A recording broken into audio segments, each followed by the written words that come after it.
Hi everybody. Today I'm going to talk about my new young adult series, which is number 10. It's just been announced, so it's all brand, shiny, spanking new. Nobody knows very much about it, so let me tell you what it's gonna be.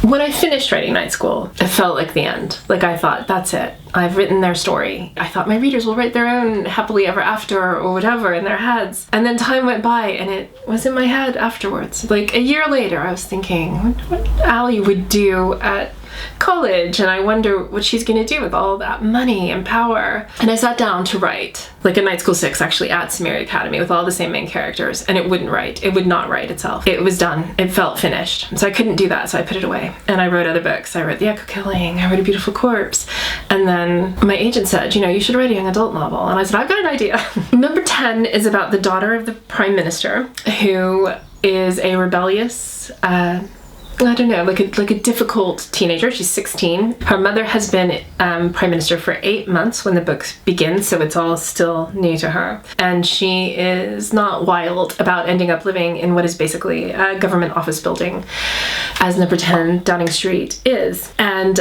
because of this, she kind of lies to get out, to do what she wants. When she overhears a plot to kill her mother, nobody believes her. They just think she wants attention, because usually she wants attention. This one time, she doesn't want attention. And so to solve this, in order to prove that she's telling the truth and maybe save her life and her mother's life, she has to risk everything. It was sort of like all that had happened in politics since then. The Russian assassinations on the streets of Britain had happened, and like things that I might have put in a book and then thought, that's ridiculous, nobody's gonna buy that, became real life. So I wanted to look at what it would be like to be a teenager in the middle of all of that, because security is insane. You lose your freedom. You are part of something amazing, like you're on the edges of power, but you lose yourself in that. And at the same time, you get fame that you never asked for, celebrity that you never necessarily wanted or had time to think about. I also look at mythical, like unknown things, like there are rumors that there are tunnels under Downing Street, the home of the Prime Minister in Britain, that lead to big government office buildings. The tunnels were put there allegedly for security during various wars. Some are very old, some are much newer. The tunnel that allegedly leads to Parliament is the most famous unknown. Like, it's so widely rumored. So I decided, what would it be like if you knew, like, that there were tunnels and you could go out of the home you live in and explore, like, and you never know where you're gonna end up, because the tunnels, where do they go? Where do you come out? What's it like when you come out of them? And with her, we're going to explore what it's like to live in number 10 Downing Street, which is something I know a little about, because for a little while, a tiny while, I worked for the British government, and I got to go there and see it. There are other people as well in her world that you'll just have glancing encounters with, that I think the names, if you've been paying attention, will be like light bulbs. And I'm not gonna make a big fuss about it. They're there. They're your clues. If you're my Night School crew, you'll get it. You could read it having never read Night School and be just as happy, but if you've read Night School, I think maybe you'll be a little happier, because everybody asks me all the time, what happened to? Was Sylvan happy?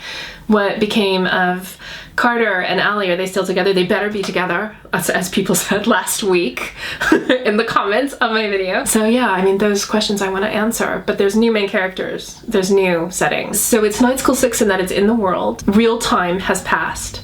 So by the time the book's published, it will have been 6 years since the end of Night School. The characters are in their early 20s. They are out in the world, scattered. Samaria still exists, of course. And I'll tell you what, when I wrote the last chapter of number 10, and the ending, you'll see when you read it, I cried. I sat at my desk and cried like a baby, because seeing those names again, and that's, look, I'm getting teary now, I'm ridiculous.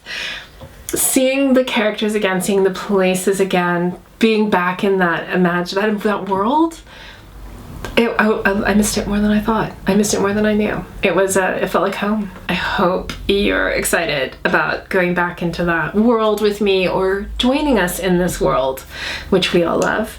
And I hope you'll come back here to see what I'm recording next. It's possible I'll talk more about number 10, possibly, maybe, probably, almost definitely. And I can't wait to see you here. Subscribe, join me, be part of my internet family. Let's be friends. Mwah. See you soon.